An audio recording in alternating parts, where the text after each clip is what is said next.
भवतु सह नौ भुनक्तु सह वीर्यङ्करवावहै तेजस्विनावधीतमस्तु मा विद्विषावहै। ॐ शान्ति शान्ति शान्तिः। श्रुतिस्मृतिपुराणानाम् आलयं करुणालयं नमामि भगवत्पादं शङ्करं लोकशङ्करं नमामि भगवत्पादशङ्करं लोकशङ्करं वन्दे तं सच्चिदानन्दं यतिवर्यं महामतिं वेदवेदान्तसारज्ञम् सद्गुरुं प्रणतोऽस्म्यहम् सदाशिवसमारम्भां शङ्कराचार्यमध्यमाम् अस्मदाचार्यपर्यन्तां वन्दे गुरुपरम्पराम्। अग्रे उपस्थितेभ्यः भवद्भ्यः सर्वेभ्यो जिज्ञासुभ्यः हार्दान् नमस्कारान् समर्पयामि। ब्रह्मसूत्र शांकर भाष्ये तृतीयाध्याये द्वितीये पादे नवसूत्रात्मकेऽस्मिन् षष्ठे प्रकृतैतावत्वाधिकरणे तदुपनिबद्धं तस्मिन् अधिकरणे उपनिबद्धं प्रथमं सूत्रम् इदानीं द्विवारं पठित्वा सूत्रार्थं तद्भाष्यभागं च यथाचार्यानुग्रहं विचारयामः। इदं सूत्रं पादादितः द्वाविंशं सूत्रम्। इदं सूत्रं पादादितः द्वाविंशं सूत्रम्। सर्वाग्रे शंकर भगवत पूज्यपादानां प्रशस्तिश्लोकमेकं पठित्वा तेषां पादारविन्दयोः शिरसा प्रणिपत्य अनुग्रहं च प्राप्य प्रकृतं द्वाविंशं सूत्रं तद्भाष्यभागं च यथाचार्यानुग्रहम् इदानीं विचारयामः। सर्वाग्रे श्रीमच्छंकर भगवत पूज्यपादानां प्रशस्तिश्लोकमेकं द्विवारं पठामः।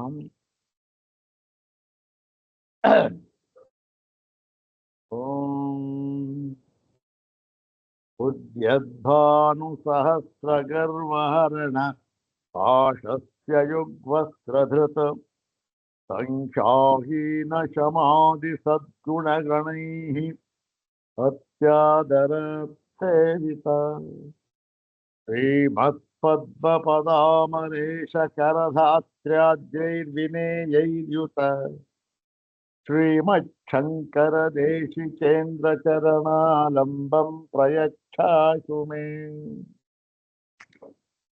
ॐ उद्यद्भानुसहस्रगर्वहरणप्राशस्य युग्वस्त्रधृत संख्याहीनशमादिसद्गुणगणैरत्यादरात्सेविता श्रीमत्पद्मपदामरेशकरधात्र्याद्रिविनेयैर्युत श्रीमत्पद्मपदामरेशकरधात्र्याद्यैर्विनेयैर्युत श्रीमच्छङ्करदेशिकेन्द्रचरणालम्बं प्रयच्छासु मे।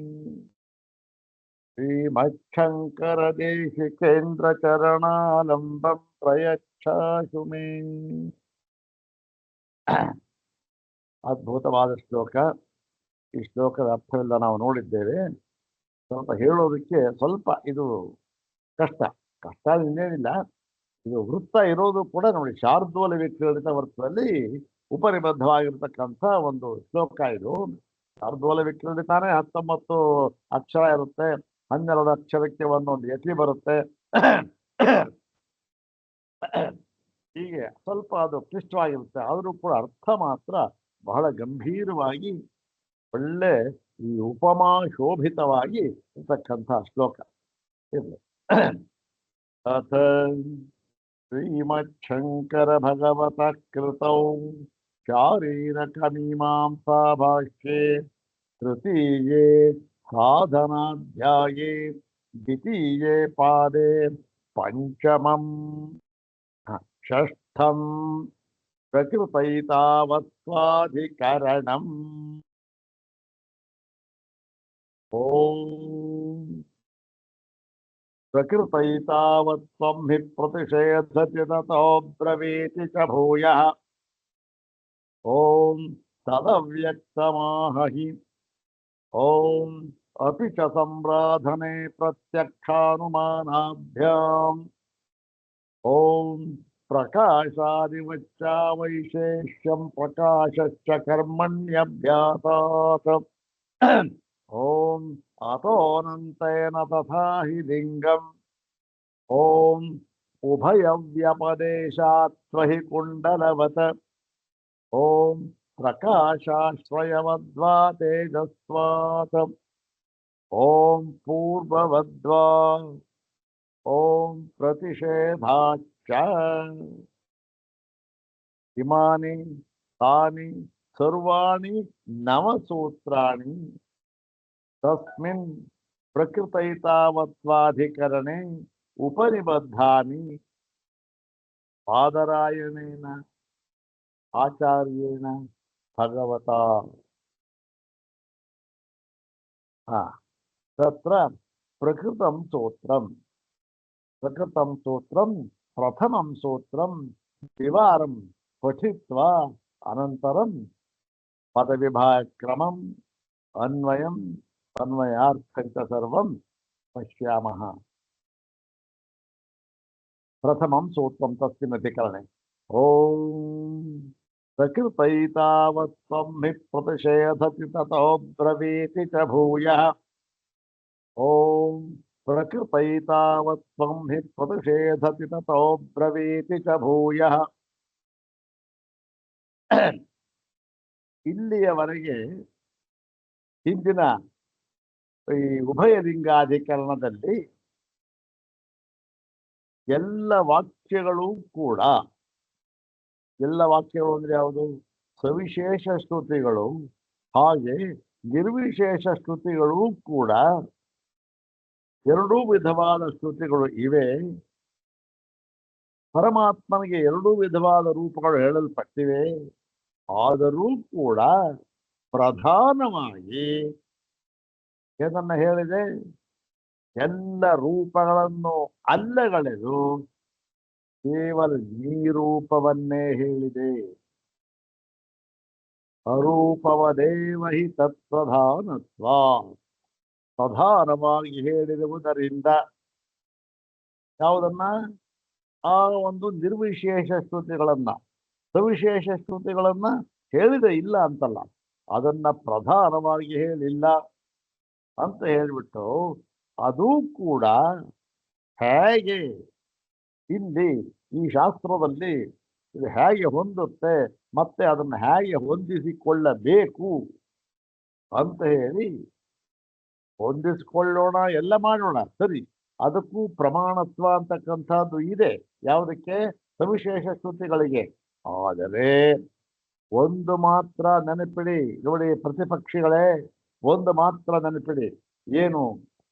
ಎರಡಕ್ಕೂ ಕೂಡ ಸವಿಶೇಷ ಶ್ರುತಿ ಮತ್ತೆ ನಿರ್ವಿಶೇಷ ಶ್ರುತಿ ಎರಡಕ್ಕೂ ಕೂಡ ಏಕವಾಕ್ಯತೆ ಎಂಬುದು ಇಲ್ಲ. ಅಷ್ಟೆ.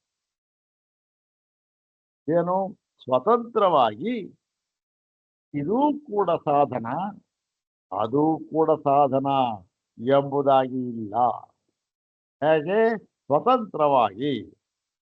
ಮತ್ತೇನು ಅಂದ್ರೆ ಅಂಗವಾಗಿ ಇರಬಹುದು, ಮತ್ತೆ ಅದು ಕ್ರಮಕ್ಕೆ ಸಾಧನವಾಗಿರಬಹುದು, ಅದು ಬೇರೆ ವಿಚಾರ. ಆದರೆ ಸ್ವತಂತ್ರವಾಗಿ ಎಂದಿಗೂ ಕೂಡ ಏಕವಾಕ್ಯತೆ ಎಂಬತಕ್ಕಂಥದ್ದು ಸಾಧ್ಯವಿಲ್ಲ ಅಂತ ಹೇಳಿದ್ರು. ಈಗ ಆಯ್ತು ಸ್ವಾಮಿ, ಅದಕ್ಕೆಲ್ಲ ಈ ಒಂದು ದೃಷ್ಟಾಂತಗಳನ್ನು ಕೊಟ್ಟು ಪ್ರಮಾಣಗಳನ್ನು ಕೊಟ್ಟರು. ಮುಖ್ಯವಾಗಿ ಏನನ್ನು ಹೇಳಿದ್ದಾರೆ ಅಂದ್ರೆ ನೋಡಿ, ಶ್ರುತಿಗಳಲ್ಲಿ ನಿರ್ವಿಶೇಷವಾದ ಶ್ರುತಿಗಳನ್ನು ನಾವು ಕಾಣುತ್ತಿದ್ದರೂ ಕೂಡ ಈ ನಿರ್ವಿಶೇಷ ಶ್ರುತಿಗಳಲ್ಲೂ ಕೂಡ ಮುಖ್ಯವಾಗಿ ಅಂದ್ರೇನು, ನಿರ್ವಿಶೇಷ ಶ್ರುತಿಗಳು ಇವೆ. ಅಶಬ್ದಮಸ್ಪರ್ಶವ ರೂಪಮವ್ಯಯಂ ತಥಾರಸಂ ನಿತ್ಯಮಗಂಧವಚ್ಚಯತ್ ಯತ್ತದ್ರೇಕ್ಷಮಗ್ರಾಹ್ಯಮವರ್ಣವಗೋತ್ರಂ ಅಚಕ್ಷುಶ್ರೋತ್ರಂ ತದಪಾಣಿಪಾದಂ ಅಲ್ವೇ. ನಾಂತಃ ಪ್ರಜ್ಞಂ ನ ಬಹಿಃಪ್ರಜ್ಞಂ ನೋಭಯತ ಪ್ರಜ್ಞಂ ನ ಪ್ರಜ್ಞಾನಘನಂ ನ ಪ್ರಜ್ಞಂ ನ ಪ್ರಜ್ಞಂ ಬೇಕಾದಷ್ಟಿದೆ. ಆದರೂ ಕೂಡ ಬ್ರಹ್ಮವನ್ನ, ಇವೆಲ್ಲ ಏನಾಗಿದೆ, ಬ್ರಹ್ಮವನ್ನ ತಿಳಿಸಿಕೊಡುವುದಕ್ಕೆ ಉಪಾಯವಾಗಿದೆ ಇವು, ಹೌದು ತಾನೆ? ನಿಷೇಧದ ಮೂಲಕವಾಗಿಯೇ ತಿಳಿಸಿಕೊಡಬೇಕು ಅಂತ ಸಾಧನ ಆಗಿದೆ. ಆದರೂ ಕೂಡ ಸರಿಯಾಗಿ ನಿಖರವಾಗಿ ಬ್ರಹ್ಮವನ್ನ ತಿಳಿಸಿಕೊಡುತ್ತಿರುವ ಒಂದು ನಿಷೇಧ ಶ್ರುತಿ ಯಾವುದು ಗೊತ್ತೇ? ನೇತಿ ನೇತಿ ಅದೊಂದೇ. ಈ ನೇತಿ ನೇತಿ ಎಂತಕ್ಕಂಥದ್ದು ಬೃಹದಾರಣ್ಯಕದಲ್ಲಿ ಬರ್ತಕ್ಕಂಥ ಒಂದು ಶ್ರುತಿ ವಾಕ್ಯ. ಅಲ್ಲೂ ಕೂಡ ಈ ನೇತಿ ನೇತಿ ಎಂಬತಕ್ಕಂಥ ಈ ವಾಕ್ಯ ಇದೆಯಲ್ಲ, ಅದು 4 ಸರಬದ್ಧಿ ಬೃಹದಾರಣ್ಯಕರು. ಹೀಗೆ ಈ ನೇತಿ ನೇತಿ ಅಂತ ಇದೆಯಲ್ಲ, ನೇತಿ ನೇತಿ ಅಂತಂದ್ರೇನು? ಒಂದು ನಾವು ಅದನ್ನ ಅನ್ವಯ ನಾವು ಹೇಗೆ ಮಾಡ್ಕೊಂಡ್ಬಿಡ್ತೇವೆ, ನೇತಿ ನೇತಿ ಅದು ಹೇಗಿದೆಯೋ ಹಾಗೆ ಮಾಡ್ಕೊಂಡ್ಬಿಡ್ತೇವೆ, ಹೌದು ತಾನೆ? ಅದು ಕೂಡ ಒಂದು ರೀತಿಯಿಂದ ಇರಬಹುದು, ಇಲ್ಲ ಅಂತಲ್ಲ.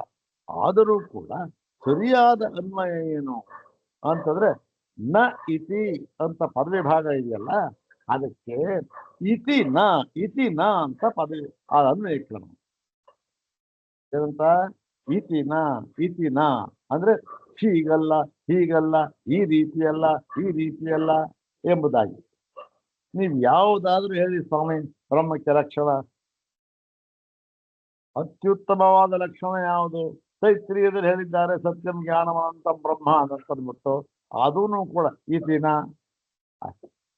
ಹೀಗಲ್ಲ ಅಂದ್ರೆ ಬ್ರಹ್ಮವನ್ನ ಸತ್ಯ ಸ್ವರೂಪವೆಂದಾಗಲಿ, ಜ್ಞಾನ ಸ್ವರೂಪವೆಂದಾಗಲಿ, ಅನಂತ ಸ್ವರೂಪವೆಂದಾಗಲಿ ಹೇಳುವುದಕ್ಕೆ ಬರುವುದಿಲ್ಲ. ಇದೆ ಒಂದು ಅಂದ್ರೇನು, ಈ ರೀತಿಯಾಗಿ ಹೇಳು, ಈ ರೀತಿಯಾಗಿ ಅಲ್ಲ, ಇತಿ ನ ಅಂತಕ್ಕಂಥದ್ದು. ಈಗ ಈ ಇತಿ ನ ಎಂಬತಕ್ಕಂಥ ಹಿಂದೆ ಹೇಳಿದ್ರು ಅಧಿಕರಣದಲ್ಲಿ ನಿಷೇಧ ವಾಕ್ಯ, ಅವೆಲ್ಲ ಯಾವುದು ನಿರ್ವಿಶೇಷ ಶ್ರುತಿಗಳನ್ನ ಉದಾಹರಣೆ ಮಾಡುವ ಹೇಳಿದ್ರಲ್ಲ, ಅದನ್ನ ತಗೊಂಡು ಆ ವಾಕ್ಯವನ್ನ ತಗೊಂಡು ಇತಿನ ಅಂತಕ್ಕಂಥದ್ದನ್ನ ತಗೊಂಡು ಈಗ ಈ ಅಧಿಕರಣದಲ್ಲಿ ಈ ಬ್ರಹ್ಮ ಸ್ವರೂಪ ಅಂತ ಏನಿದೆ, ಅದಕ್ಕೆ ರೂಪ ಅಂತ ಏನನ್ನು ಹೇಳಿದ್ದಾರೆ, ಅದನ್ನೆಲ್ಲವೂ ಕೂಡ ಆದಿಭೌತಿಕವಾಗಿ ಆಧ್ಯಾತ್ಮಿಕವಾಗಿ ತೆಗೆದುಕೊಂಡು ಮತ್ತೆ ಅದಕ್ಕೆ ಗುರುತನ್ನು ಹೇಳಿ ಈ ಒಂದು ವಾಕ್ಯವನ್ನ ಇತಿನ ನೇತಿ ನೇತಿ ಅಂತ ಹೇಳಿದ್ದಾರೆ. ಎಲ್ಲಿ? ಉಪನಿಷತ್ತಿನಲ್ಲಿ.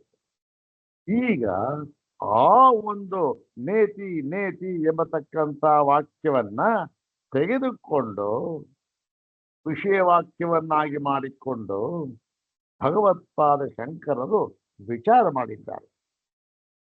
ಏನು ಯಾತಕ್ಕಿವೆಲ್ಲ ನೇತಿ ಗೊತ್ತಾಗಲ್ವೇನು? ಇಲ್ಲ, ಹಾಗಿಲ್ಲ.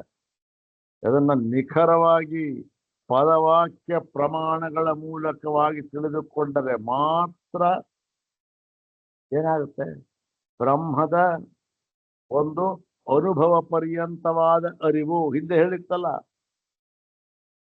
ಅರಿವಿನಲ್ಲಿ ಪರ್ಯವಸಾನವಾಗುತ್ತದೆ, ಅಷ್ಟೇ. ಅರಿವು ಮುಂತಾಯಿತು, ಅರಿವಿನ ಪ್ರತಿಷ್ಠೆ ಅದು. ಮುಂದಕ್ಕೆ ಮಾಡಬೇಕಾದದ್ದು ಏನೂ ಇಲ್ಲ, ಅದಕ್ಕಿಂತ ಮುಂದೆ ಯಾವುದೂ ಇಲ್ಲ, ನಿಂತು ಬಿಡುತ್ತಲ್ಲಿ ಅಂತ ಹೇಳಿದ್ರಲ್ಲ. ಅದಾಗಬೇಕಾದ್ರೆ ಇವೆಲ್ಲವೂ ಕೂಡ ಈ ವಾಕ್ಯಗಳ ಅರ್ಥ ಸುಮ್ಮನೆ ಏನೋ ಒಂದು ಪ್ರಮಾಣ ಹೇಳಿದೆ ಕಣ್ರಿ, ಅದಕ್ಕೆ ಅದು ವಿಭಾಗ ಮಾಡಿ ಅರ್ಥ ಹೇಳಿ ಮುಗಿದೋಯ್ತು. ಖಂಡಿತ ಆಗೋದಿಲ್ಲ, ಅನುಭವಕ್ಕೆ ಬರೋದೇ ಇಲ್ಲ. ಆಗ್ಬಹುದು, ಜ್ಞಾನವಾಗಬಹುದು, ಅನುಭವಕ್ಕೆ ಬರೋದಿಲ್ಲ. ಬರಬೇಕಾದ್ರೆ ಎಲ್ಲ ದೃಷ್ಟಿಯಿಂದಲೂ ಕೂಡ ವಿಚಾರ ಮಾಡಿ ಅದನ್ನ ಇದಮಿತ್ತಂ, ಓಹೋ ಇದು ಅದಕ್ಕೆ ಈ ವಾಕ್ಯವು ಪರಮಾತ್ಮನನ್ನ ತಿಳಿಸಿಕೊಡುವುದಕ್ಕೆ ಏನಾಗಿದೆ, ಬಹಳ ಮುಖ್ಯವಾದ ಒಂದು ವಾಕ್ಯವಾಗಿದೆ. ಇದು ತಿಳಿಸಿಕೊಡಬಲ್ಲದು, ಇದಕ್ಕೆ ಸಾಮರ್ಥ್ಯ ಅಂತಕ್ಕಂಥದ್ದು ಇದೆ ಅಂತ ತೀರ್ಮಾನ ಮಾಡ್ತಾರೆ ಪರವಾಕ್ಯಗಳು. ಹಿಂದೆ ಉದಾಹರಣೆ ಕೊಟ್ಟಿರ್ತಲ್ಲ ನೋಡಿ, ಒಂದು ಒಂದು ಒಂದು ಕಾರ್ ಆಗಲಿ ಅಥವಾ ದ್ವಿಚಕ್ರ ವಾಹನವಾಗಲಿ, ಅದು ರಸ್ತೆಗೆ ಇಳಿಬೇಕಾದರೆ ಅದು ಅದಕ್ಕೆ ಯಾವುದನ್ನು ಇದನ್ನು ಓದಿದ ಜ್ಞಾಪಕ, ಅದಕ್ಕೆ ಸುಮಾರು ಒಂದು ಅಂದಾಜು ಎಷ್ಟು 52 ಟೆಸ್ಟ್ ಅಂತ ಇದೆಯಲ್ಲ, ಅದನ್ನು ಮಾಡ್ತಾರಂತೆ. 52 ಟೆಸ್ಟ್ಗಳನ್ನು ಮಾಡ್ತಾರೆ. ಮಾಡಿ ಪ್ರತಿಯೊಂದರಲ್ಲೂ ಅದು ಪಾಸ್ ಆದರೆ ಆಗ ಅದನ್ನು ರೋಡಿಗೆ ಬಿಡ್ತಾರೆ. ಇಷ್ಟಾಗಿ ಬಿಟ್ಟರೂ ಕೂಡ ಎಷ್ಟೋ ಅವಘಡ ಆಗ್ಬಿಡುತ್ತೆ, ಇದಕ್ಕೆ ಬೆಂಕಿ ಹತ್ಕೊಂಡ್ಬಿಡುತ್ತೆ, ಏನಾಗಿರ್ಲಿ ಬಿಡಿ, ಮಾಡಿ ಅದನ್ನು ಬಿಡ್ತಾರೆ. ಅವು ಬಿಟ್ರೇನು, ಅದಕ್ಕೆ ಓಹೋ ರೋಡಿನಲ್ಲಿ ರಸ್ತೆಯಲ್ಲಿ ಹೋಗತಕ್ಕಂಥ ಪ್ರಯಾಣಿಕರನ್ನು ಹೊತ್ತುಕೊಂಡು ಹೋಗತಕ್ಕಂಥ ಸಾಮರ್ಥ್ಯ ಇದೆ ಅಂತ ತೀರ್ಮಾನ ಆಯಿತು. ಹಾಗೆ ಇಲ್ಲೂ ಕೂಡ ನಾನಾ ವಿಧವಾಗಿ, ಅದು ನಾನಾ ವಿಧ ಇಲ್ಲಿ ಯಾವುದೇ ಪದ ವಾಕ್ಯ ಪ್ರಮಾಣ ಪೂರ್ವಕವಾಗಿ ನಿರ್ಧಾರ ಮಾಡಿ ತಿಳಿಸ್ಕೊಡ್ತಾ ಇದ್ದಾರೆ ಭಗವತ್ಪಾದ ಶಂಕರ. ಹೀಗಾಗಿ ಆ ನೇತಿ ನೇತಿ ಎಂಬತಕ್ಕಂಥ ವಾಕ್ಯವನ್ನು ಹಿಡಿದು ಇದಕ್ಕೆ ಏನರ್ಥ, ನೇತಿ ನೇತಿ ಎಂಬತಕ್ಕಂಥ ಎಂಬ ಹಾಗೆ ಈ ವೀಪ್ತಾರ್ಥದಲ್ಲಿ ಯಾತಕ್ಕೆ ಬಂದಿದೆ, 2 ಸಾರಿ ನೇತಿ ನೇತಿ ಅಂತ ಹೇಳಿದ್ದಾರಲ್ಲ, ಇದ್ರ ಅರ್ಥವೇನು ಏನ್ರಿ? ಸುಮ್ಮನೆ ಒಂದು ಅವಧಾರಣೆಗೋಸ್ಕರ ಹೇಳ್ಬಿಟ್ಟು ಹಾಗೆಲ್ಲ ಶ್ರುತಿನಲ್ಲಿ ಸುಮ್ಮನೆ ಇರ್ತಕ್ಕಂಥ ವಾಕ್ಯ ಇದೇನು ಪಾರಿಪ್ಲವ ಅಲ್ಲ. ಇದು ಪಾರಿಪ್ಲವ ಅಂದ್ರೆ ಏನು? ಪಾರಿಪ್ಲವ ಅಂತಕ್ಕಂಥದ್ದು ಇದೆ ಎಲ್ಲಿ, ನಮ್ಮ ಶ್ರುತಿಗಳಲ್ಲಿ ಹೇಳಿದಾರದ್ನ, ಅದು ಎಲ್ಲಿ, ಅದಿಲ್ಲಲ್ಲ. ಈ ಪಾರಿಪ್ಲವಾರ್ಥದಲ್ಲಿ ತೆಗೆದುಕೊಳ್ತಕ್ಕಂಥದ್ದು ಇಲ್ಲಲ್ಲ, ಅದೆಲ್ಲ ಕರ್ಮಕಾಂಡದಲ್ಲಿ ಏನ್ ಮಾಡ್ತಾರೆ, ಬೆಳಗ್ಗೆ ಎಲ್ಲ ಬಹಳ ದೈಹಿಕವಾದ ಶ್ರಮ, ಮಾನಸಿಕವಾದ ಶ್ರಮ, ಎಲ್ಲ ಶ್ರಮ ಮಾಡಿ ಮಾಡಿ ಮಾಡಿ ಯಜ್ಞ ಯಾಗ ಎಲ್ಲ ಆಯ್ತು, ಪೂರ್ಣಾಹುತಿ ಆಯ್ತು, ಏನೋ ಆಯ್ತು, ಎಲ್ಲ ಪ್ರಸಾದ ಆಯ್ತು, ಉಚಿತ ಎಲ್ಲ ಆಯ್ತು. ಆದ್ಮೇಲೆ ಏನ್ ಮಾಡ್ತಾರೆ, ಸ್ವಲ್ಪ ಹೊತ್ತು ವಿಶ್ರಾಂತಿ ತಗೊಂಡು ಈ ಪಾರಿಪ್ಲವನ ಶುರು ಮಾಡ್ತಾರೆ. ಅಲ್ಲಿ ಇಲ್ಲಲ್ಲ, ಇಲ್ಲಿ ಅವಕ್ಕೆ ಜಾಗವೇ ಇಲ್ಲ ಇಲ್ಲಿ. ಹಾಗಾಗಿ ಈ ನೇತಿ ನೇತಿ ಅಂತಕ್ಕಂಥ 2 ಸರಿ ಯಾತಕ್ಕೆ ಬಂದಿದೆ, 2 ಸರಿ ಬಂದಿರತಕ್ಕಂಥ ಅರ್ಥವೇನು, ಶ್ರುತಿ ಅಭಿಪ್ರಾಯವೇನು, ಇವನ್ನೆಲ್ಲ ಕೂಡ ವಿಚಾರ ಮಾಡಿ ನೋಡಿ, ಇದಕ್ಕಾಗಿ ಬಂದಿರತಕ್ಕಂಥದ್ದು ಅಂತ ಹೇಳಿ ಈ ಪರಮಾತ್ಮನ ಒಂದು ನಿರ್ವಿಶೇಷತ್ವ, ನಿರೂಪತ್ವ, ನಿರುಪಾಧಿಕತ್ವವನ್ನ ಇಲ್ಲಿ ಸಮರ್ಥನೆ ಮಾಡಿ ತೋರಿಸಿಕೊಟ್ಟಿದ್ದಾರೆ ಭಾಷ್ಯಕಾರರಾದ ಭಗವಾನ್ ಶಂಕರ. ಸೂತ್ರದಲ್ಲಿ ಇದೆ ಅದು, ಆದ್ರೆ ಸೂತ್ರ ನಮ್ಗೋದು ಏನು ಗೊತ್ತಾ, ಏನು ಪ್ರಕೃತೈತಾವತ್ಪ್ರತಿಷೇಧ ತಥೋ ಬ್ರವೀತಿ ಚ ಭೂಯಃ, ಏನು ಗೊತ್ತಾ, ಏನು ಗೊತ್ತಾ. ಅದಕ್ಕೆ ಭಾಷ್ಯ ಬೇಕು. ಇಷ್ಟು ಇದಕ್ಕೊಂದು ಈ ಒಂದು ಅಧಿಕರಣಕ್ಕೆ ಒಂದು ಅವತರಣಿಕೆ ಅಂತ ಹೇಳ್ಬೋದು. ಇದನ್ನೆಲ್ಲ ಅವತರಣಿಕೆ ಅಂತೇನ್ರಿ, ಓಹೋ ಏನ್ರಿ ಅವತರಿಕೆ ಹೇಳ್ಬಿಟ್ರು ಎಷ್ಟೋ ಸಾಗಿ ಏನ್ ಹೇಳ್ಬಿಟ್ಟು, ನಾ ಹೇಳಿದ್ದೆಲ್ಲ ಮುಂಚೆ, ಏನೂ ಇಲ್ಲ. ಒಂದು ಅಕ್ಷರವೂ ಕೂಡ ಅವನು ಎಂಥ ವಿದ್ವಾಂಸನೇ ಆಗಿರ್ಬೋದು, ಏನ್ ಹೇಳಿದ್ರು ಕೂಡ ಅದೇನು ಗೊತ್ತೇನು, ಅಷ್ಟು ಇರ್ತಕ್ಕಂಥ ವಿಚಾರನೇ ಅದಕ್ಕೆ ಸ್ವಲ್ಪ ಬಣ್ಣ ಗಿಣ್ಣ ಕಟ್ಟಿ ಅದು ಮಾಡಿ ಮಾಡಿ ಹೇಳ್ತಾರೆ ಅಷ್ಟೇ ಹೊರತು ಸ್ವತಂತ್ರವಾಗಿ ಏನು ಹೇಳೋದಕ್ಕೆ ಉಳಿದಿಲ್ಲ. ಸ್ವತಂತ್ರವಾಗಿ ನಾವು ಏನು ಹೇಳುವುದಕ್ಕೂ ಉಳಿಸಿಲ್ಲ. ಯಾರು? ಭಗವತ್ಪಾದ ಶಂಕರ್ ಎಲ್ಲವನ್ನು ಹೇಳ್ಬಿಟ್ಟಿದ್ದಾರೆ. ನಾವೇನಿಲ್ಲ ಪದವಿ ಭಾಗ ಮತ್ತೆ ಅನ್ಕೊಂಡ್ರಿ, ಅನ್ವಯ ಮತ್ತೆ ಅನ್ಕೊಂಡ್ರಿ. ಈ ಅನ್ವಯ ನೋಡಿ ಇದಕ್ಕೆ ಬಹಳ ಕಷ್ಟ ಇದು. ಅದಕ್ಕೆ ಎಲ್ಲ ಭಾಷೆ ಇರ್ತಕ್ಕಂಥ ನಾವೇನ್ ಮಾಡ್ಬೇಕು? ಭಾಷೆ ಓದಬೇಕು. ಓಹೋ ಇದು ಕಣ್ರಿ ಅನ್ವಯ ಅಂತ ನಮಗೆ ಗೊತ್ತಾಗತ್ತೆ. ಅದನ್ನ ಹೇಳ್ಬೇಕು. ಇನ್ನೇನ್ ಮಾಡ್ತಾರೆ ಇರ್ಲಿ. ಈಗ ಈ ಒಂದು ಸೂತ್ರವನ್ನು 2 ಸರಿ ಪಾರಾಯಣ ಮಾಡಿ ಅದು ಪದವಿ ಭಾಗಕ್ಕೂ ಅನ್ವಯ ಅರ್ಥ ನೋಡೋಣ. ಓಂ ಪ್ರಕೃತೈತಾವತ್ವಂ ಹಿ ಪ್ರತಿಷೇಧತಿ ತತೋ ಬ್ರವೀತಿ ಚ ಭೂಯಃ. ಓಂ ಪ್ರಕೃತೈತಾವತ್ವಂ ಹಿ ಪ್ರತಿಷೇಧತಿ ತತೋ ಬ್ರವೀತಿ ಚ ಭೂಯಃ. ಪ್ರಕೃತೈತಾವತ್ವಂ, ಪ್ರಕೃತ ಏತಾವತ್ವಂ, ಪ್ರಕೃತ ಏತಾವತ್ವಂ ಅಂತಕ್ಕಂಥದ್ದು ಇಲ್ಲಿ ಒಂದು ಸಮಸ್ತ ಪದ. ಅದನ್ನ ವಿಭಾಗ ಮಾಡಿದ್ರೆ ಪ್ರಕೃತ ಸಂಧಿ ಮಾಡಿದ್ರೆ ಪ್ರಕೃತ ಏತಾವತ್ವಂ ಅಂತಾಗುತ್ತೆ. ಸಮಸ್ತ ಪದವನ್ನು ಮಾಡಿದ್ರೆ ಪ್ರಕೃತ ಏತಾವತ್ವಂ. ಇದನ್ನ ಹೇಗೆ ಗೊತ್ತಾಗುತ್ತೆ? ಏನ್ ಗೊತ್ತಾಗುತ್ತೆ? ಆಕ್ಚುಯಲ್ಲೇ ಏನಿಲ್ಲ. ಅದೇನು ಪ್ರಕೃತಂ ಏತಾವತ್ವಂ ಅಂತ ಬರೆದಿರ್ತಾರ. ಇಲ್ಲಿ ಭಾಷೆ ಓದ್ರೆ ಎಲ್ಲ ಒಂದ್ ಕಡೆ ಬರೆದಿರ್ತಾರಲ್ಲ, ವಿವರಣೆ ಕೊಡೋ ಬರೆದಿರ್ತಾರೆ. ಓಹೋ ಇದು ಪ್ರಕೃತಂ ಏತಾವತ್ವಂ ಅಂತ ಇದು ವಿಭಾಗ ಕ್ರಮ ಅಂತ ತಿಳ್ಕೊಬೇಕಷ್ಟೆ, ಏನು ಇಲ್ಲ. ಸೊ ಹಾಗಾಗಿ ಪ್ರಕೃತ ಏತಾವತ್ವಂ ಅಂತಕ್ಕಂಥದ್ದು ಪ್ರಕೃತ ಏತಾವತ್ವಂ ಹಿ ಪ್ರತಿಷೇಧತಿ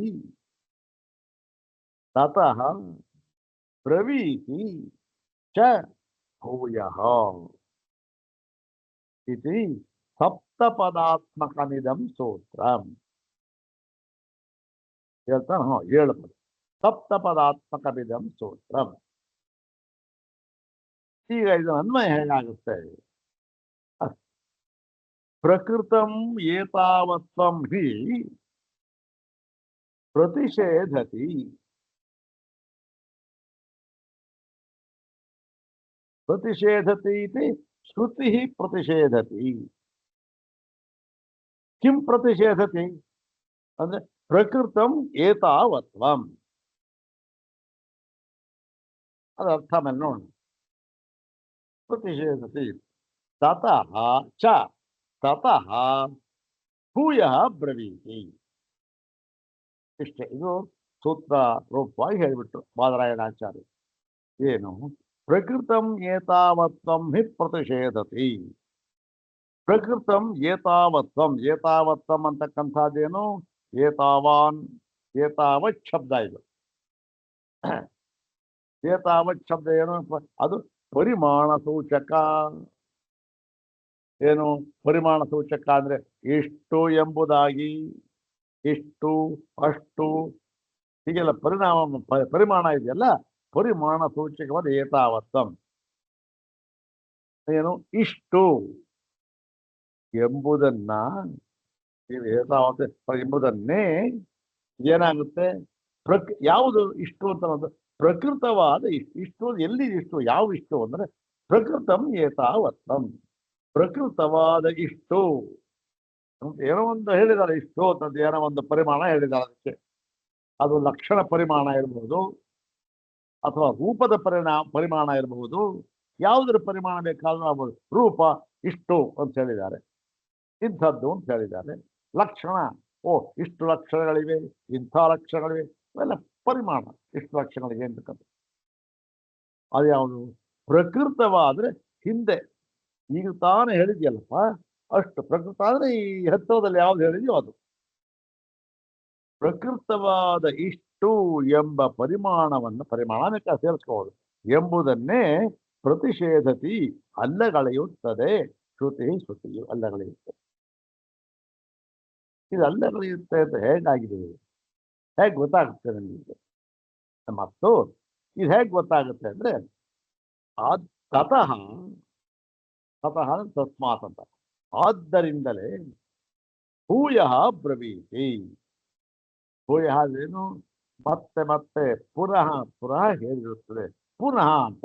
ಪುನಃ ಅಂದ್ರೆ ಏನು? ಆವೃತ್ತಿಯಿಂದ. ಇದನ್ನೇ ಆವೃತ್ತಿ ಮಾಡಿ ಮತ್ತೊಂದು ಬಾರಿ ಹೇಳಿದ್ದಾರೆ. ಇದಕ್ಕೆ ವಿಷಯವಾಕ್ಯ ಯಾವುದು, ಏನು ಅಂತಕ್ಕಂಥದ್ದೆಲ್ಲ ಕೂಡ ಈ ಒಂದು ಭಾಷ್ಯದಲ್ಲಿ ಬರೆದು ಬಿಟ್ಟಿದ್ದಾರೆ ಶಂಕರ ಭಗವತ್ಪಾದ. ಏನು ವಿಷಯವಾಕ್ಯ, ಏನು 2 ಸಾರಿ ಏನನ್ನು ಹೇಳಿದ್ದಾರೆ ಅಂದ್ರೆ ನೋಡಿ, ಇದು ಯಾವುದು ನೇತಿ ನೇತಿ ಎಂಬ ವಾಕ್ಯ ಬೃಹದಾರಣ್ಯಕದಲ್ಲಿ ಬಂದಿರತಕ್ಕಂಥದ್ದು.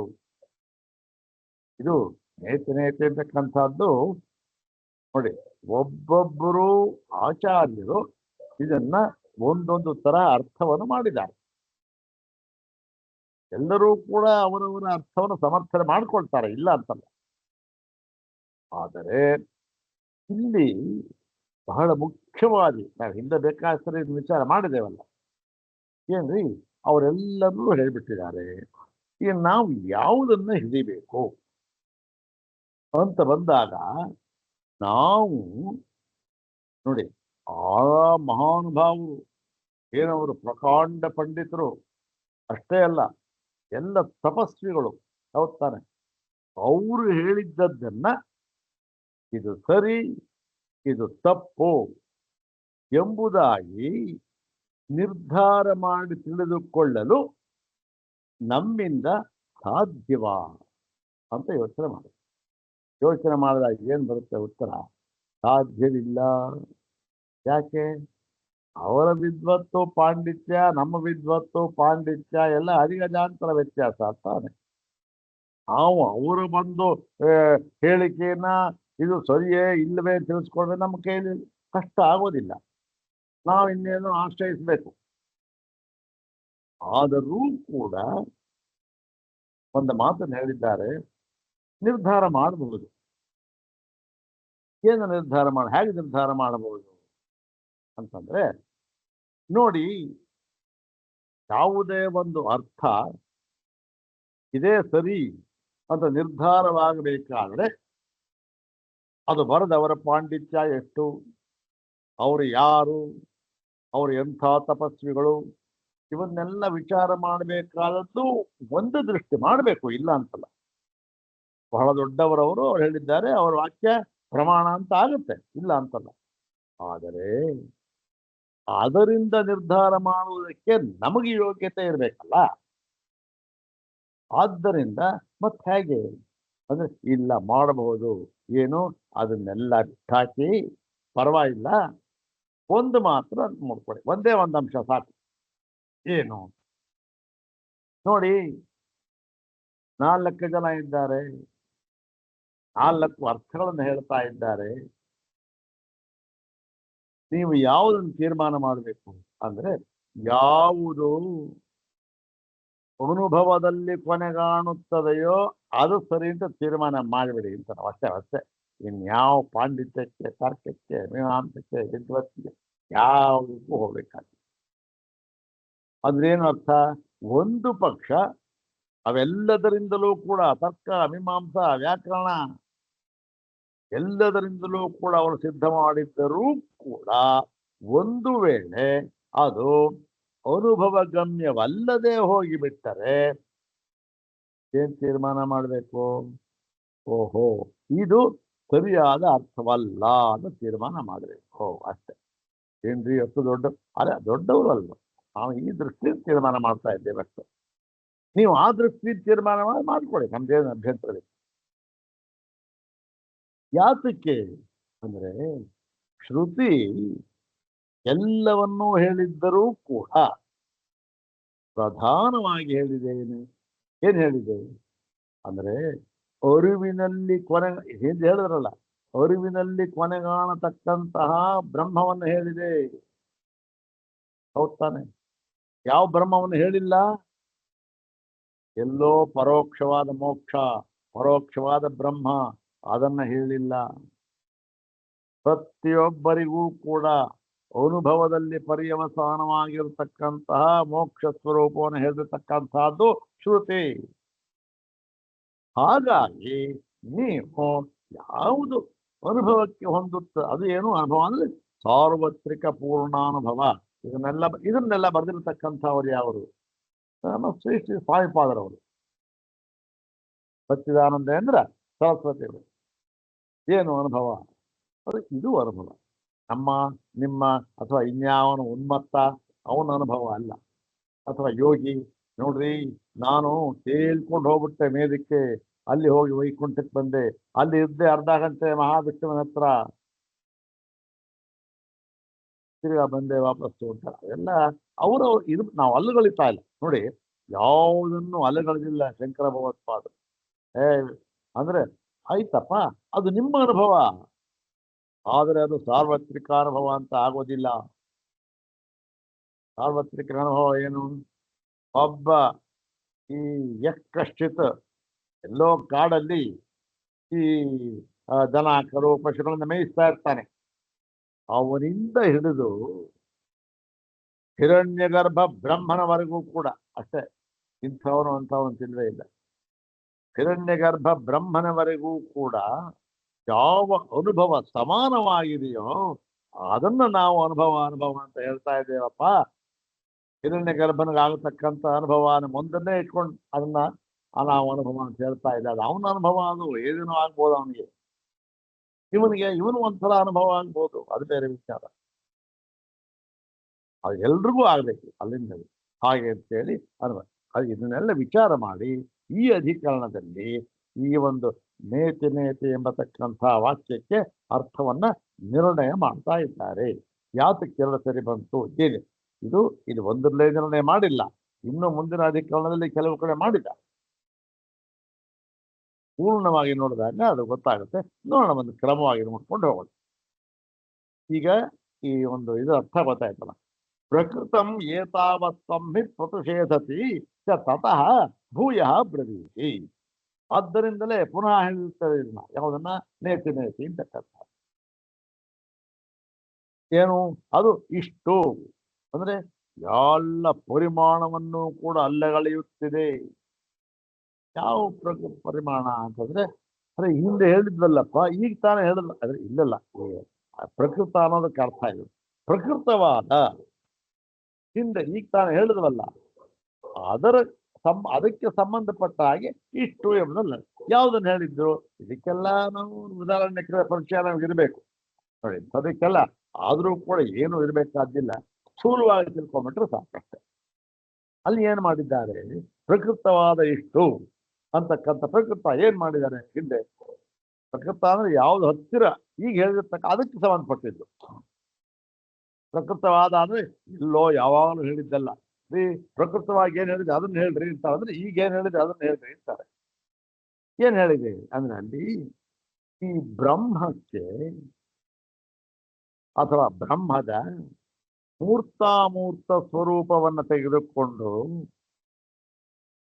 ಹೌದಾನೆ ನಿನ್ನೆ ಹೇಳಿದ್ದೆ ಇದನ್ನ. ಇಲ್ಲಿ ಬ್ರಹ್ಮಕ್ಕೆ ಎರಡು ಈ ಒಂದು ರೂಪವನ್ನ ಎಲ್ಲದರಲ್ಲೂ ಎಲ್ಲ ಕಡೆಯಲ್ಲೂ ಹೇಳಲ್ಪಟ್ಟಿದೆ ಅಂತ ಹೇಳಿದ್ದೆ. ಇಲ್ಲಿ ಆನಂದಮಯ ಅಧಿಕರಣದಲ್ಲಿ ವಿರೂಪಂ ಹಿ ಬ್ರಹ್ಮ ಅವಗಮ್ಯತೆ.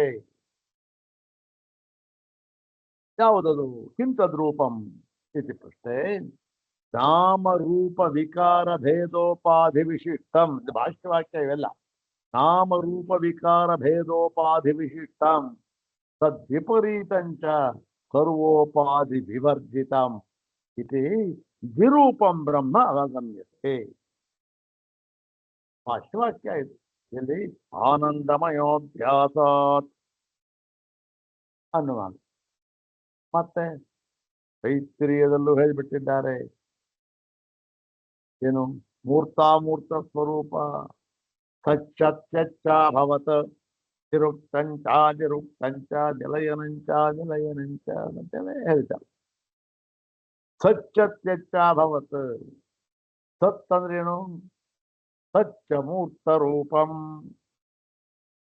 ತ್ಯತ್ ಅಂದ್ರೇನು? ತ್ಯಚ್ಚ ಅಮೂರ್ತ ರೂಪಂ. ಅಲ್ಲೂ ಹೇಳಿದ್ದಾರೆ. ಹೀಗೆ ಎಲ್ಲ ಕಡೆಯಲ್ಲಿಯೂ ಕೂಡ ಎರಡು ರೂಪವನ್ನು ಬ್ರಹ್ಮಕ್ಕೆ ಹೇಳಿದ್ದಾರೆ. ಆ ಎರಡು ರೂಪದಲ್ಲಿ ಆ ಎರಡು ರೂಪವನ್ನು ಕೂಡ ವಿಶ್ಲೇಷಿಸಿ ಆದಿಭೌತಿಕವಾಗಿ ಆಧ್ಯಾತ್ಮಿಕವಾಗಿ ವಿಚಾರ ಮಾಡಿ ಆಕಾಶ ಪ್ರಾಣ ಎಂಬುದನ್ನ ಈ ಅಮೂರ್ತ ರೂಪ ಅಂತಲೂ, ಇನ್ನು ಮುಂದಿನ ಭೂತಗಳನ್ನ ಮೂರ್ತ ರೂಪ ಅಂತಕ್ಕಂಥಲೂ ವಿಭಜನೆ ಮಾಡಿ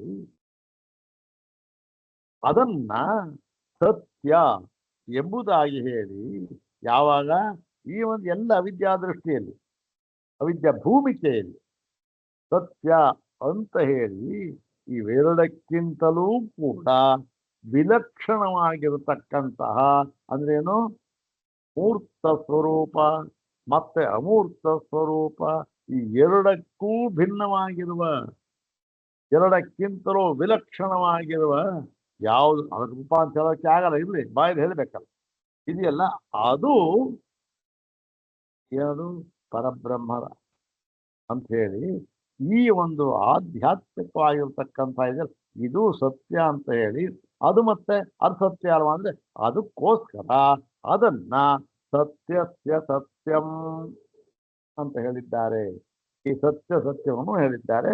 ಆ ಸಂದರ್ಭ ಅಲ್ಲಿ ಆಧ್ಯಾತ್ಮಿಕ ತೀರ್ಮಾನ ಮಾಡಿದ್ದಾರೆ. ಆಕಾಶ ಪ್ರಾಣ ಇದನ್ನ ಅಮೂರ್ತ ಅಂತಲೂ, ಇನ್ನು ಮಿಕ್ಕಿದ ಮೂರ್ತ ಅಂತಲೂ ಪಂಚಭೂತಗಳನ್ನ ಅದನ್ನು ವಿಭಜನೆ ಮಾಡಿ ತಿಳಿಸ್ಕೊಟ್ಟಿದ್ದಾರೆ. ತಿಳಿಸ್ಕೊಟ್ಬಿಟ್ಟು ಏನ್ ಹೇಳಿದ್ದಾರೆ, ಇವೆಲ್ಲಕ್ಕೂ ವಿಲಕ್ಷಣವಾಗಿರತಕ್ಕಂಥ ಬ್ರಹ್ಮಸ್ವರೂಪ ಅಂತ ಹೇಳಿದ್ದಾರೆ. ಇಷ್ಟು ಅಲ್ಲಿ ಹೇಳಿರತಕ್ಕಂಥ ಒಂದು ಅತ್ಯಂತ ಸಂಕ್ಷೇಪವಾಗಿರತಕ್ಕಂಥ ಒಂದು ತಾತ್ಪರ್ಯ ಅಷ್ಟೇ. ಇಷ್ಟು ತಿಳ್ಕೊಂಡು ಸಾಕು, ಏನು ಪರವಾಗಿಲ್ಲ, ಬೇರೆ ಪೂರ್ತಿ ಅಂತ ತಿಳ್ಕೊಳ್ಬೇಕಾ. ಇಷ್ಟನ್ನು ನಾವು ಮನಸ್ಸಿನಲ್ಲಿ ಇಟ್ಕೊಂಡು ಅಲ್ಲಿ ಏನ್ ಹೇಳಿದ್ದಾರೆ, ಅಲ್ಲಿ ಬರತಕ್ಕಂಥದ್ದು ವಾಕ್ಯ ಇದು. ಆ ಮುಂದಕ್ಕೆ ಅದರಿಂದ ಮುಂದಕ್ಕೆ ಬರ್ತಕ್ಕಂಥ ವಾಕ್ಯ ಈ ನೇತಿ ನೇತಿ ಅಂತಕ್ಕಂಥದ್ದು, ಅದು ಪ್ರಾರಂಭ ಮಾಡಿ ಮುಂದೆ ಅಲ್ಲಿ ಕೊನೆಯಲ್ಲಿ ಬರ್ತಕ್ಕಂಥ ವಾಕ್ಯ, ಮುಂದೆ ಕೊನೆಯಲ್ಲಿ ಬರ್ತಕ್ಕಂಥ ವಾಕ್ಯ, ಅದನ್ನು ತೆಗೆದುಕೊಂಡು ವಿಚಾರ ಮಾಡ್ತಾ ಇದ್ದಾರೆ. ಇಷ್ಟು ಈ ಭೂಮಿಕೆ ಆಯ್ತಲ್ಲ, ಇದನ್ನ ಮನಸ್ಸಲ್ಲಿ ಇಟ್ಕೊಂಡು ವಿಚಾರ ಮಾಡ್ತಾರೆ. ನೋಡೋಣ ಭಾಷೆದಾಗ ಅಲ್ಲಿ ಎಲ್ಲಿ ಆ ಬೃಹದಾರಣ್ಯಕದಲ್ಲಿ ಈಗ ನಾವು ವಿಚಾರ ಮಾಡೋದಲ್ಲ, ಹೇಳೋದಲ್ಲ, ಅದನ್ನ ಏನ್ ಹೇಳಿದ್ದಾರಲ್ಲಿ ಅಂತಂದ್ರೆ, ದೇವಾವ ಬ್ರಹ್ಮಣೋ ರೂಪೇ ಮೂರ್ತಂಚೈವ ಮೂರ್ತಂಚ, ಅಲ್ಲಿ ಉದ್ದಕ್ಕೂ ಹೇಳ್ಕೊಂಡ್ ಬಂದ್ಯಾರ. ಇತ್ಯುಪಕ್ರಮ್ಯ ಪಂಚಮಹಾಭೂತಾನಿ ದ್ವೈರಾಶ್ಯೇನ ಪ್ರವಿಭಜ್ಯ ಅಮೂರ್ತರಸಸ್ಯ ಚ ಪುರುಷ ಶಬ್ದೋದಿತಸ್ಯ ಮಾಹಾರಜನಾದೀನಿ ರೂಪಾಣಿ ದರ್ಶಯಿತ್ವಾ ಪುನಃ ಪಠ್ಯತೆ ಅಥಾತ ಆದೇಶೋ ನೇತಿ ನೇತಿ ನಹಿ ಏತಸ್ಮಾದಿತಿ ನ ಇತಿ ಅನ್ಯತ್ ಪರಮಸ್ತಿ ಎಂಬತಕ್ಕಂಥ ಬೃಹದಾರಣ್ಯಕ ವಾಕ್ಯ. ಇದು ಆ ಸಂದರ್ಭದಲ್ಲಿ ಬಂದಿರತಕ್ಕಂತಹ ವಾಕ್ಯ. ಏನನ್ನು ಹೇಳ್ತಾ ಇದೆ ಇದು ಅಂದ್ರೆ ನೋಡಿ, ದ್ವೇವಾವ ಬ್ರಹ್ಮಣೋ ರೂಪೇ, ಬ್ರಹ್ಮಕ್ಕೆ ದ್ವೇವಾವ ದ್ವೇಯೇವ, ಬ್ರಹ್ಮಕ್ಕೆ ಎರಡೇ ರೂಪಗಳು. ಎಷ್ಟೋ ರೂಪಗಳಿದೆ, ಏನು ಇಷ್ಟು ಅಂತ ರೂಪ ಹೇಳೋದಕ್ಕೆ ಆಗುವುದಿಲ್ಲ. ನಾವು ನೋಡ್ತಾ ಬೇಕಾದಷ್ಟು ರೂಪಗಳನ್ನ ಹೇಳ್ತಾರೆ, ಆದರೂ ಕೂಡ ಅದಕ್ಕಿರ್ತಕ್ಕಂಥ ಮುಖ್ಯವಾಗಿರ್ತಕ್ಕಂಥದ್ದು ಅವೆಲ್ಲವನ್ನು ಅಡಕ ಮಾಡಿ ಎರಡೇ ರೂಪ. ದೇವಾವ ಬ್ರಹ್ಮಣ ರೂಪ ಯಾವುದದು ಅಂತಂದ್ರೆ ತೇ ರೂಪೆ ಅಂತಂದ್ರೆ ಮೂರ್ತಂಚೈವ ಮೂರ್ತಂಚ, ಒಂದು ಮೂರ್ತ ರೂಪ, ಇನ್ನೊಂದು ಅಮೂರ್ತ ರೂಪ ಅಂತ ಹೇಳಿ ಅದನ್ನು ಪ್ರಾರಂಭ ಮಾಡಿಕೊಂಡು ಏನ್ ಮಾಡಿದ್ರು, ಪಂಚಮಹಾಭೂತಾನಿ ದ್ವೈರಾಶ್ಯೇನ ಪ್ರವಿಭಜ್ಯ, ಪಂಚಮಹಾಭೂತಗಳನ್ನು ದ್ವೈರಾಶ್ಯೇನ ಎರಡು ರಾಶಿಗಳನ್ನಾಗಿ ಪ್ರವಿಭಜ್ಯ ವಿಂಗಡಿಸಿ ಹೇಳದ್ನಲ್ಲ.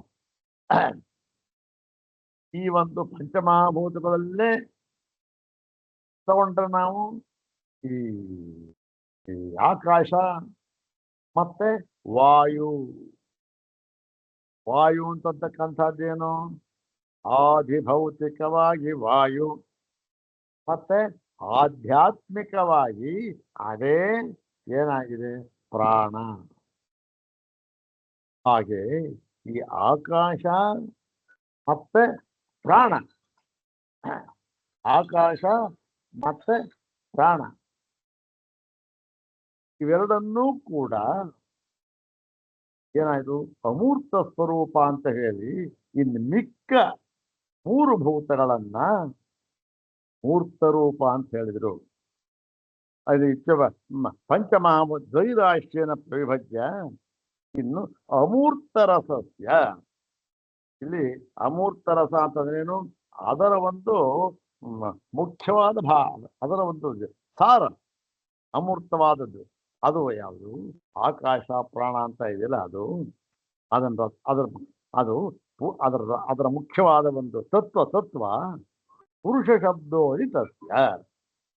ಅದನ್ನ ಪುರುಷ ಎಂಬ ಶಬ್ದದಿಂದ ಹೇಳಲ್ಪಟ್ಟಿರ್ತಕ್ಕಂತಹ ಯಾವುದು ಆ ಅಮೂರ್ತ ರಸ ಇದೆಯಲ್ಲ, ಅದಕ್ಕೆ ಲಕ್ಷಣವನ್ನು, ಅದಕ್ಕೆ ರೂಪವನ್ನು ಹೇಳಿ, ಅದಕ್ಕೇನು ರೂಪ ಕೊಟ್ಟರು? ಅದಕ್ಕೆ ಅಮೂರ್ತ ರಸಕ್ಕೆ ಮಹಾರಜನಾದೀನಿ ರೂಪಾಣಿ ದರ್ಶಯಿತ್ವ. ಅದಕ್ಕೆ ರೂಪಗಳನ್ನು ಹೇಳಿ ಮಹಾರಜನಾದೀನಿ. ಮಹಾರಜನ ಅಂತಂದ್ರೇನು? ಹೊಂಬಣ್ಣ ಅಂದ್ರೇನು? ಈ ಪ್ರಪ್ರಥಮ ಸೂರ್ಯನ ಕಿರಣ ಅಂತ ನಾವು ಏನು ಹೇಳ್ತೇವೆ, ಈ ಬೆಳಗ್ಗೆ ಹೊತ್ತು ಆ ಒಂದು ಹೊಂಬಣ್ಣ ಇರುತ್ತಲ್ಲ, ಅದಕ್ಕೆ ಸಾಮಾನ್ಯವಾಗಿ ಈ ಮಹಾರಾಜನ ಅಂತ ಹೇಳ್ತಾರೆ. ಅಂದ್ರೆ ಹಳದಿ ಅಂತ ನಾವು ಸಾಮಾನ್ಯವಾಗಿ ಹೇಳೋದಾದ್ರೆ, ಆದರೆ ಸಾಮಾನ್ಯವಾಗಿ ಹಳದಿ ಅಂತಂತೇನಲ್ಲ ಇದು. ಯಾಕೆ? ಪರಮಾತ್ಮ ಇದು ಅಮೂರ್ತ ಸ್ವರೂಪಕ್ಕೆ ಹೇಳ್ತಕ್ಕಂಥದ್ದು. ಹಾಗಾಗಿ ಹೊಂಬಣ್ಣ ಅಂತ ಹೇಳ್ಬೋದು. ಒಂದೇನೆ ಸ್ವಲ್ಪ ಒಂಚೂರು ಇದಾಗಿ ಹೇಳ್ಬೇಕೇನು, ಎಂಫಸೈಸ್ ಮಾಡಿ ಹೇಳಿದಾಗಷ್ಟೆ. ಮಹಾರಾಜನಾದೀನಿ ಈ ಹೊಂಬಣ್ಣ ಅಂದ್ರೆ ಈ ಹಳದಿ ಬಣ್ಣ ರೂಪಾಣಿ ದರ್ಶಯಿತ್ವ. ಅದೆಲ್ಲ ಹೇಳಿದ್ರು, ಹಳದಿ ಬಣ್ಣ ಇದು, ಬಿಳಿ ಬಣ್ಣ, ಅದಕ್ಕೆ ಅದೆಲ್ಲ ಪಡೆದಾಯ್ತ. ಅಷ್ಟಿಷ್ಟು ಮಾತ್ರ ತಿಳ್ಕೊಂಡ್ರೆ ಸಾಕು. ರೂಪಾಣಿ ದರ್ಶಯಿತ್ವ, ಆ ರೂಪಗಳನ್ನು ಹೇಳಿ ಪುನಃ ಪಠ್ಯತೆ. ಅಲ್ಲಿಂದ ಮುಂದಕ್ಕೆ ಏನು ಹೇಳಿದ್ದಾರೆ? ಪುನಃ ಪಠ್ಯತೆ. ಮುಂದಕ್ಕೆ ಪುನಃ ಹೀಗೆ ಹೇಳಿದ್ದಾರೆ. ಏನಂತ ಅಂದ್ರೆ ಅಥಾತ ಆದೇಶೋ ನೇತಿ ನೇತಿ. ಇನ್ನು ಆದ್ದರಿಂದ ಆದೇಶ ಉಪದೇಶ ಏನಂತ? ನೇತಿ ನೇತಿ ಇತಿನ ಇತಿನ ಇತಿ. ಇತಿನ ಅಂದ್ರೆ ಹಿಂದೆ ಹೇಳಿದ್ದಲ್ಲ, ಹೀಗಲ್ಲ, ಈ ರೀತಿಯಾಗಿ ಅಲ್ಲ, ಈ ರೀತಿಯಾಗಿ ಅಲ್ಲ ಎಂಬುದಾಗಿ 2 ಬಾರಿ ಇತಿನ ಇತಿನ ಎಂಬುದಾಗಿ ಹೇಳಿ ಮುಂದೆ ಏನು ಹೇಳಿದ್ದಾರೆ? ನಹಿ ಏತಸ್ಮಾದಿತಿ ನ ಇತಿ ಅನ್ಯತ್ ಪರಮಸ್ತಿ. ಹೀಗೆ ಏತಸ್ಮಾತ್ ನ ಇದಕ್ಕಿಂತ, ಅದು ನ ಇತಿ ಇದಕ್ಕಿಂತ ಭಿನ್ನವಾಗಿ ಅಂದ್ರೆ ಬೇರೆಯದಾಗಿ ಮತ್ತೊಂದು ಅಂತಕ್ಕಂಥದ್ದು, ಮತ್ತೊಂದು ಲಕ್ಷಣವೋ ಏನೋ ಒಂದು ರೂಪ ಅದು ಯಾವುದು ಇಲ್ಲ. ಇತಿ ನ ಇತಿ ನ, ಮತ್ತೆ ಇನ್ನೊಂದು ಬಾರಿ ನ ಇತಿ ಇತಿನ ಹೀಗೆಂಬುದ ಅನ್ಯತು ಪರಮಸ್ತಿ. ಇದಕ್ಕಿಂತ ಬೇರೆಯಾಗಿ ಮತ್ತೊಂದು ಇಲ್ಲ ಅಂತ ಹೇಳಿದ್ದಾರೆ. ಇದು ಆ ಬೃಹದಾರಣ್ಯಕ ಹೇಳಿರ್ತಕ್ಕಂಥ ಮಾತು. ತತ್ರ ಕೋಸ್ಯ ಪ್ರತಿಷೇಧಸ್ಯ ವಿಷಯ ಇತಿ ಜಿಜ್ಞಾಸಾಮಹೆ. ಇದು ಮುಖ್ಯವಾದ. ಇಲ್ಲಿ ಈ ಪ್ರತಿಷೇಧ ಮಾಡಿದ್ದಾರಲ್ಲ, ಇತಿನ ಎಂಬುದಾಗಿ, ಇದಕ್ಕೆ ಇತಿನ ಹೀಗೆ ಅಲ್ಲ, ಈ ರೀತಿಯಾಗಿ ಅಲ್ಲ ಅಂದ್ರೆ ಯಾವುದನ್ನು ಕುರಿತು ಹೇಳಿದ್ದಾರೆ? ಈ ರೀತಿಯಾಗಿ ಅಲ್ಲ ಅಂದ್ರೆ ಯಾವ ರೀತಿ? ಅಂದ್ರೆ ಹಿಂದೆ ಹೇಳಿದ್ರಲ್ಲಪ್ಪ ಪ್ರಕೃತಮ್ ಅಂತ. ಪ್ರಕೃತಮ್ ಅಂತ ಹೇಳಿದ್ರು. ಯಾವುದದು? ಮೂರ್ತ ರಸಗಳನ್ನು ಹೇಳಿದ್ರು. ಇಲ್ಲಿ ಪ್ರಕೃತ ಅದನ್ನೇ ರೂಪವನ್ನು ಹೇಳಿದ್ದಾರಲ್ಲ, ಕೇವಲ ರೂಪವನ್ನೇ ಅಲ್ಲಗಳೆದಿದ್ದಾರೋ, ಪ್ರತಿಷೇಧ ಮಾಡಿದ್ದಾರೋ, ಅಥವಾ ಆ ರೂಪಿಯನ್ನು ಅಲ್ಲಗಳೆದಿದ್ದಾರೋ ಅಂತಕ್ಕಂಥ ವಿಚಾರ. ಅಂದ್ರೇನು? ರೂಪಿಯನ್ನು ಅಲಗಳೆದಿದ್ದಾರೆ ಅಂತಕ್ಕಂಥದ್ದು ಯಾಕೆ ಬಂತು? ಈ ರೂಪಿಯನ್ನು ಯಾಕೆ ಬಂತು? ಅರೆ ಹಿಂದೆ ನೀವು ಹೇಳಿದಲ್ಲ ಸ್ವಾಮಿ, ಬೇಕಾಗ್ತದೆ ಏನಂತ?